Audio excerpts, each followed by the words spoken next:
You know, it's been a tough couple of days for me. I've been going back and forth with Lewis Hamilton fans, cult RH as some would call them, picking fights off of them on Twitter and Facebook et al. And I think I might have been a bit harsh, some say. And on the back of that, I want to take the time to say a heartfelt, I want to apologise to absolutely nobody. What are we talking about? Listen, and this is what's triggered me. Some of the comments under the videos over the past couple of days have been nonsense, very unique in their type of F1 buffoonery. I make the video today when I go in depth about all things Lewis, talking about the benchmark from which he operates and the lens through which, if one's not being disingenuous as a Formula One fan, needs to judge and assess Lewis Hamilton's greatness in real time. 2006, 2007, unprecedented setting, holding all the records as near as makes no difference. Read through the bloody Guardian article and did my due diligence, assessing, no, translating for it in real time, only to tweet out today, T-minus 68 days until we get some F1. To that, one of the Sir Lewis Hamilton muggles, and I'm calling that earnest, I think that's a kind way to put it, responded, "Oh, Cameron, where's the Sir Lewis Hamilton happy birthday message?" Happy birthday message from me. I've just finished making a bloody video when I poured out my heart about how I feel about Sir Lewis Hamilton, talking about 2006, which, by the way, 99% of the fan base in 2025 weren't watching. What are we talking about here? Proselytizing, telling me what to do isn't going to get the desired response. Imperatives isn't something that Cameron CC responds to very well. Happy birthday message. What are you talking about? Lewis Hamilton is a multi-millionaire, soon to be billionaire. What does he care about Cameron CC's happy birthday Twitter message? Absolute nonsense. And I realised this, ladies and gentlemen of the F1 jury, as a young pucker, I struggled to support in England because I was on the back of so much bullying from England fans at school. Mine and their desires were diametrically opposed, were they not? And I think this is the problem I have, not with Sir Lewis Hamilton, but with Sir Lewis Hamilton fans. If I ask myself the question, I would love for Sir Lewis to win an eighth, an unprecedented eighth, by the way. Go away and do what only Fangio has done in F1 history. That is win a championship in 3 different teams. 3. Do what Alain Prost, nor Sebastian Vettel, nor Fernando Alonso could do. I would love for this. Indeed, I would pay big money to see this happen next year. But I'm not sure whether my need, no desire for that to happen outweighs my hatred of this diehard cesspit of a fan base, always proselytizing. The irony isn't lost on me that Sir Lewis Hamilton has made an industry no career out of being himself, not proselytizing or telling you or me or we what to do nor who we should be. And yet a vast majority of the population, the fan base even, wants to say you are not an F1 fan or indeed a Sir Lewis Hamilton fan, as if they hold the keys to the fan base. What are we doing? Most of them have only been here since Drive to Survive. I can't cope with it. This is nonsense. Honestly, it beggars belief as far as some people's ability to be naive. How are you gatekeeping this thing? Who decides what it is to be a Sir Lewis or a Max or a Charles Leclerc fan? Who? Non-rhetorical question, chat, because I am at odds with this thing here. This is why, ladies and gentlemen, they'll say of me that you can be too critical of Lewis. It's not Lewis that I'm being critical of. It's the bloody fan base that think that they have any right to gatekeep what it is to be a Lewis Hamilton fan, especially directed at me, who was here in 2006, long before 99%, if indeed the fan base is not a monolith. 99% of the fan base were even watching F1. What are we doing here, ladies and gentlemen of the F1 jury? I cannot. But I digress, because I came here today to talk about some Max Verstappen news. Because again, the blood pressure's too high. The Sir Lewis Hamilton fan, frustrating. Do you know what I mean?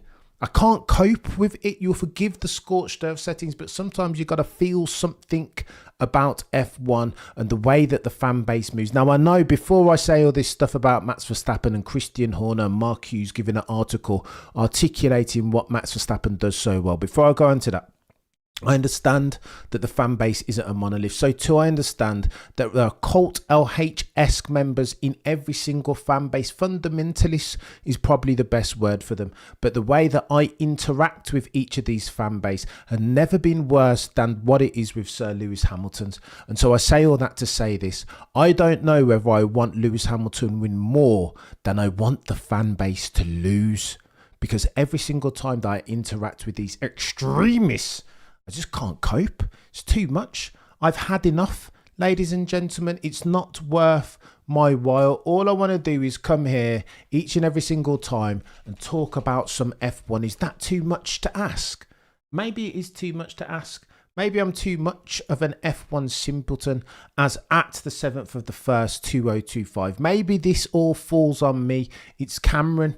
Your boy Cameron CC being too noddy and asking too much from a fan base that's not capable of objectivity. Because for the avoidance of doubt, we will always rub up. There will be friction because on this channel, we'll never ever sacrifice truth value nor objectivity at the altar of partisanship and or confirmation bias. Never ever. I cannot. No, I will not. But I digress. Talk about some Maximilian Verstappen. First up on the news docket today, as YouTube's telling me, yeah, YouTube's trying to block it. F1 here. It's getting techie, chat. I didn't even mean to go too long today, but I just can't even. It's in regards, just detach. I think I'm going to have to in 1982. I just have to. F1 boy, what's going on, F1 boy? You're a legend. Jan, take it easy. These haters aren't worth it. Genie, it's too much. The dude actually messaged me and said to me, where on Twitter, by the way, where's your Sir Lewis Hamilton birthday message? Like I owe him something, like there's some sort of obligation. Do you know what I mean? I just can't. Broad church common creed. Do you know what I mean? Just because that's the way you choose to worship Lewis Hamilton, just because you expect every fan to wipe Lewis Hamilton's bottom for him on this his 40th birthday, that doesn't mean that I or anybody else needs to fall in line. This is nonsense. This is F1 baloney. I cannot, no, I will not. A sort of like Sir Lewis Carl Davidson Hamilton 1984. That this is the way we do things around here. Behave yourself. Go away. And what's worse is that I would bet my life that fan's only just come into the bloody sport telling me and you and we how we should be watching it, why we're not Sir Lewis Hamilton fans. Go away with that. But I digress. Look, it's too much. Turtle Dove, I've had enough. Scorched Earth, Kayla. That has been a bee in my bonnet for the longest time. We're going to keep talking about it because as we go into 2025, watch the Lewis Hamilton story develop. Every single time, God, inshallah, Lewis doesn't make too many mistakes. But if he does, that same toxic portion of the fan base, oh, sabotage, a new Scuderia Ferrari, mate, save me with that. A lot of people too connected. We have no sense of it. Daniel, it's chaos. I can't get over it. The sport that I love so much leaves me empty somehow. The toxicity of the fan base. I remember what happened when there was no social. I know I sound like the old dude on the lawn waving at the moon, his stick. But what happened to the old days when there wasn't even social media? When you could just watch F1 and have a chat with, I suppose back in the day, you couldn't even talk about F1 because it wasn't popular enough, not followed enough. So it was just you by yourself and you couldn't talk about F1. You had to have the internal debate because nobody else was watching Formula One. Now, I don't want to get back to that day, but I miss the times when you could have a respectful conversation with another Sir Lewis Hamilton fan. And you could disagree respectfully. Not now, however. It's all, well, you didn't do this. That means that you're not a Sir Lewis Hamilton fan. How dare you criticise Sir Lewis and not worship the ground on which he walks, not spoon him every single night in bed. How dare you, Cameron? You must not be a Lewis Hamilton fan. Behave yourself. What are you talking about? As if you somehow hold the pen and manage the criteria, the parameters within which you have to move in order to become a Lewis Hamilton fan? What are we talking about? No, I shall not. No, I cannot. You'll excuse me in the scorched earth, but I digress. Let's talk about some two topics on the docket today, both of which pertain even to one Maximilian Verstappen.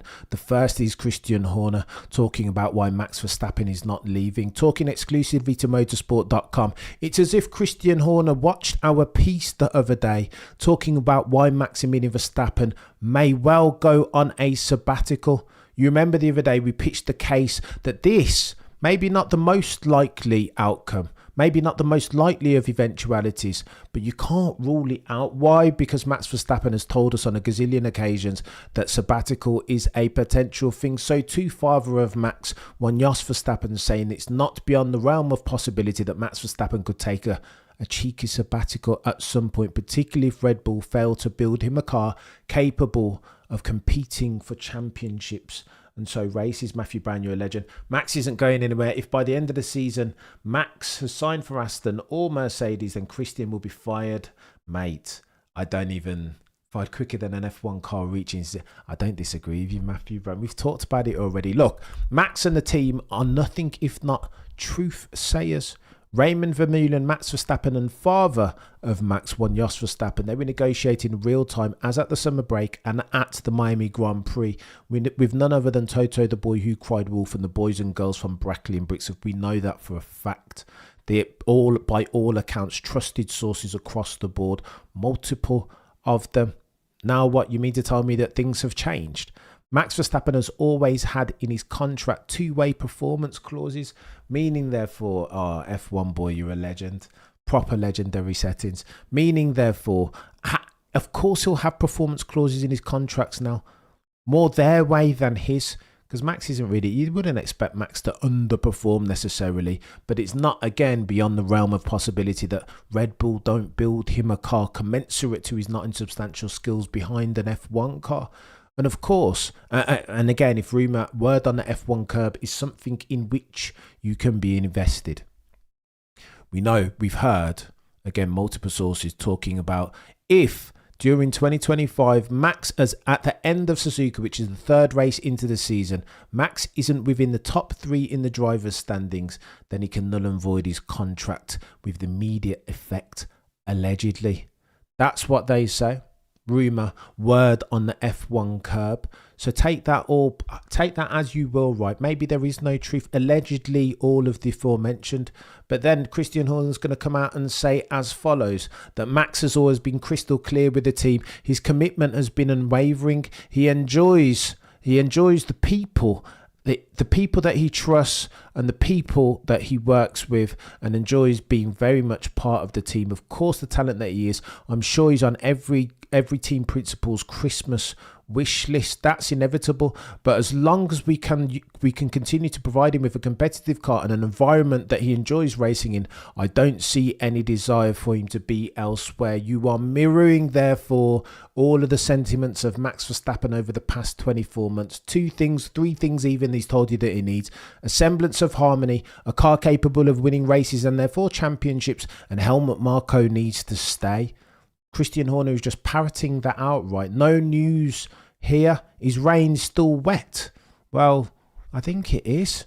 And I think Max Verstappen has told us this on a gazillion occasions. However, Christian Horner is responding to what Max Verstappen said as at the Saudi Arabian Grand Prix, which was that if Helmut Marko goes, he will too. Horner replied as follows: well, Helmut hasn't left and he isn't leaving. So I think Max he's recognising the value of the team, and that's really, again, where he's nurtured during this period. I don't know what Christian's saying here. Mate, what he needs to be saying is that we're going to do our utmost to keep Helmut Marko and therefore Maximilian Verstappen, because at the moment it seems like they come as a package deal. We understand that the Helmut Marko clause is no longer. Ergo, Helmut Marko's meaning to stay, build for the future, therefore. It's all about the next generation, though. Not even so much Isaac Hadjar. He's focused now on the one that they call Arvid Lindblad, potentially replacing Isaac Hadjar in case that dude doesn't perform in 2025. And that's why Helmut Marko stayed on, extended his contract, nulling and voiding, in fact, the Helmut Marko clause. Techier than techie things. This article continues. Horner was cleared of wrongdoing, so we're talking about the background now. The reason why that Max Verstappen leaving story was, of course, by dint of all the misconduct gate, all the rancor and all the friction. On a numerous occasions, Max Verstappen has talked about having a semblance of harmony at the team, that nobody wants to operate in that circumstance, that working environment, if indeed Red Bull is befitting of that name. All Max wants to do is drive the bloody car. And when he's outside of the F1 cockpit, he's in a bloody sim, racing with his mates, red line settings, taking the mick out of Toto the boy who cried wolf. And with all that said, Horner bookends his soliloquies by saying, so nothing has changed.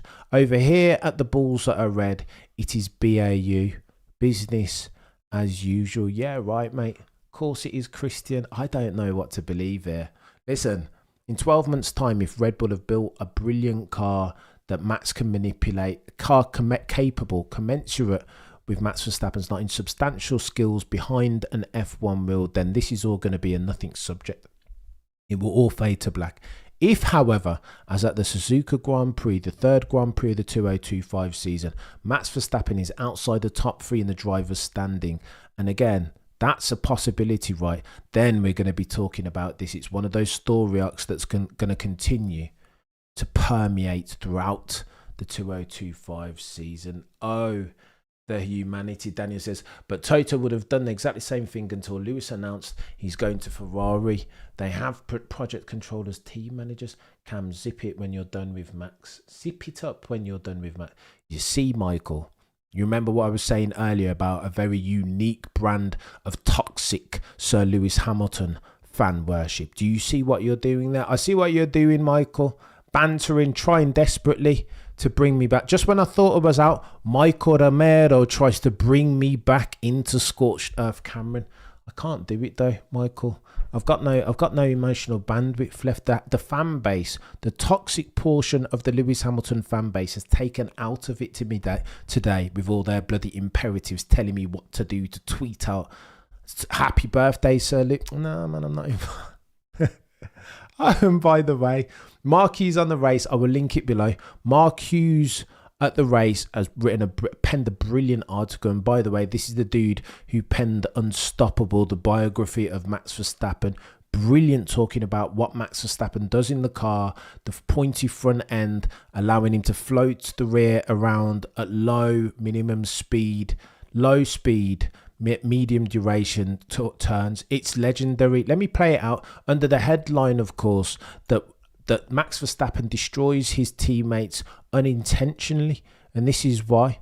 And again, we're talking about Liam Lawson and what he'll be able to do going into 2025 in that car that some say is almost built around Max Verstappen to hide his foibles, if indeed he does have any, as at 2025. Here's what Mark Hughes says. At the core of Verstappen's amazing ability is how he fills the car on the entry to a slow corner.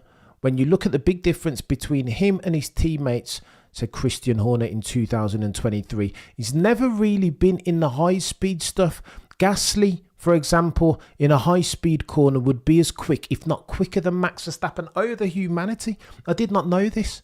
That Max Verstappen, all of his speed comes from the way that he can manipulate the car in the low speed corners. A Rascasse at Monaco as an example. I always thought that Max Verstappen's remit was a bloody Radillon, an Eau Rouge, a Maggots or a Beckett's. That's where he gained his lap time. Apparently not. Apparently Pierre Gasly oftentimes was quicker during their time together at the balls that are red through high speed stuff. This is chaos. But to be fair, lest we forget that many F1 aficionados say as a percentage of lap time that you gain the bulk of it in the slower speed stuff.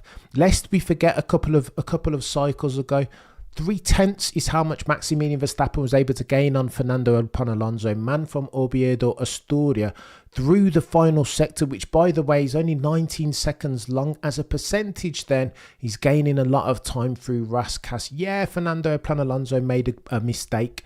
Sector 3 wasn't the greatest Fernando Alonso sector that you will ever see at Monaco that year. But yeah, and still, Maximilian Verstappen was able to do something crazy, work miracles in that car that year, if indeed that's the term that you want to use.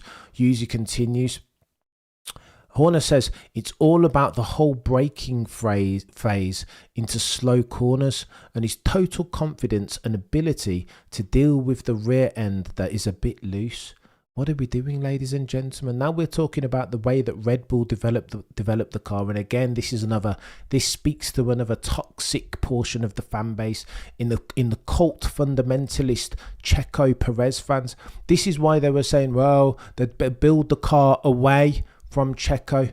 They lean it into Max Verstappen. That's because Max Verstappen can drive the quickest version of that Red Bull at 10 tenths. Checo Perez could not.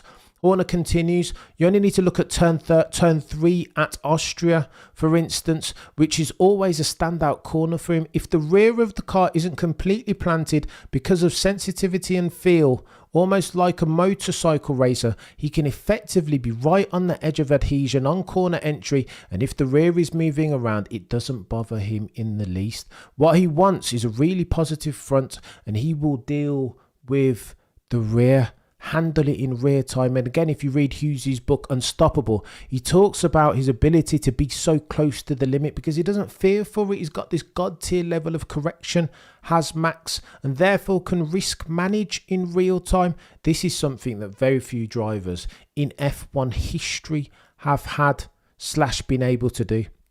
Hughes continues, so the team, as far as its development curve and design philosophy, has followed that course as it has developed each car within the constraints of its design. Twice, though, in 2020 and in 2024, it has tripped them up. At the end of the 2020 season, technical director Pierre Vacher explained how this manifested on that occasion. Max's talent was a contributory cause to the problem that we had. He has an ability to control instability that would be impossible for other drivers. What are we doing, chat? This is too techie now. Talking about Max Verstappen. Debate it. Yeah, no, it's chaos. I'll come back to the chat in a second. Let me finish reading this out because this is all important stuff. But it was only because he had so much talent that he was getting lap time from it as we kept going. So we're talking about the line, the route of development, the development.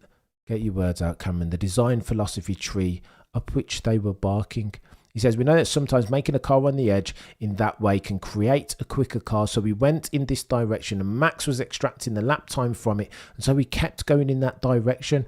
But it was only because he has so much talent that he was still getting lap time from it as we kept going. We realised after a while that we had reached the ceiling with the car in this way, and also saw that with other drivers, Pierre, Alex, that they struggled to extract the best from it. We had gone too far in this direction. The system was so big that they had to peel back and wind some of their upgrades, which in turn turned out to be downgrades. Verstappen's ability to exploit continues Husey. A very forwards aero balance on corner entry with all feelings of rear instability that brings is what kills his teammates' competitiveness. Beware, therefore, Liam Lawson, because you're going to jump in that car, chap, and it's not going to be like what you've driven before. It won't be like the Racing Bulls car. It will be very different in terms of its handling dynamic, and not too many drivers in the world can pitch and turn that car during slow minimum speed turns like one Maximilian Verstappen. Indeed, that's his gift. Although the development of the car too far in that direction over-egged the cake per Pierre Vacher. Now this season, the challenge for Red Bull is to bring drivability to that car, tack on the aero-elastic front wing, the flexi wing that McLaren optimised for last year. Otherwise, it's going to get a bit techy, and you're going to be having conversations in real time about Maximilian Verstappen leaving the team to go to pastures anew, just like one Sir Lewis Hamilton. Here's what Jenson Button had to say about this driving style business. What Max is brilliant at is getting the best from a car which the wind tunnel says is the best, because not always, correlation in the wind tunnel is line in line, one for one with drivability. Sometimes you will have the quickest car and the kids, the guys and girls in the car driving the machine cannot drive it. The quickest car does one of these on the curve, but it's not drivable at all. W13 settings almost. This is what George and Lewis have been dealing with for the past 2 or 3 years. Is it not? Seems respectful. Seems respect truly is dead. Sadly, I don't disagree, Daniel, and it bugs me. Hence why you see me go scorched stuff. This is bloody F1, the sport that I know and love. I've watched all my life, and you get these muggles fans who worship at the altar of nonsense and buffoonery, drink from the fountain of unreason, and I can't do it. Me and them are like this, even though even though apparently, if you believe me, we're fans of the same driver. Like we're not cozy bedfellows. I cannot. No, I will not. With the mindset I thought it would be Lance. What are we talking about? Jeannie says Turtle Dove is always quick on the brakes. He apparently. So look, depends. I would say this, Jeannie, about Max Verstappen. Everybody says that he's an early breaker, but if you go back and I want to say Formula Addict, there's a channel on YouTube that does a brilliant simulation, almost a render of the qualifying laps. And it compares and contrasts Max Verstappen, I want to say 2 years ago now. So what were we, 2025? Wasn't last year. 2023 Monaco. That time when Max Verstappen gained the 3/10 on Alonso in sector 3. It shows you them back to back. Does a nice decent render of the car. And you can see that Max Verstappen then was super late on the brakes. Now, whether that's because Fernando Alonso made a mistake, whether that's because Max Verstappen adapted in real time and realised that he had 3 attempts to make up on Fernando, I'm not sure. So I don't think it's a blanket rule necessarily of Max Verstappen brakes early. Sometimes he'll brake early. I think he has a habit of braking early, but I think he's got the ability, by dint of his ability to rotate the car at the apex, to brake late as and when needed. If that's quickest, I think Max Verstappen will do it. Andre, Peter D wins and those. Must we get the brake ban? Oh, inertia valve. Is that what we're talking about, Michael?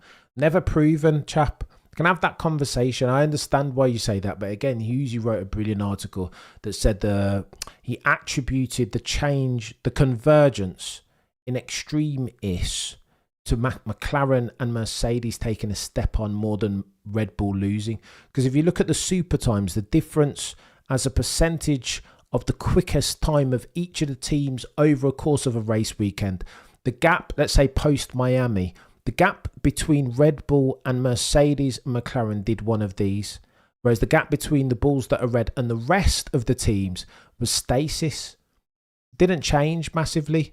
So if you're arguing the case for inertia valve, that they had a fiddle brake that they were using to mitigate for understeer on our slow hairpin-esque turns, then you'd expect Red Bull, the gap between Red Bull and all of the teams, to do one of these, not just Mercedes and McLaren.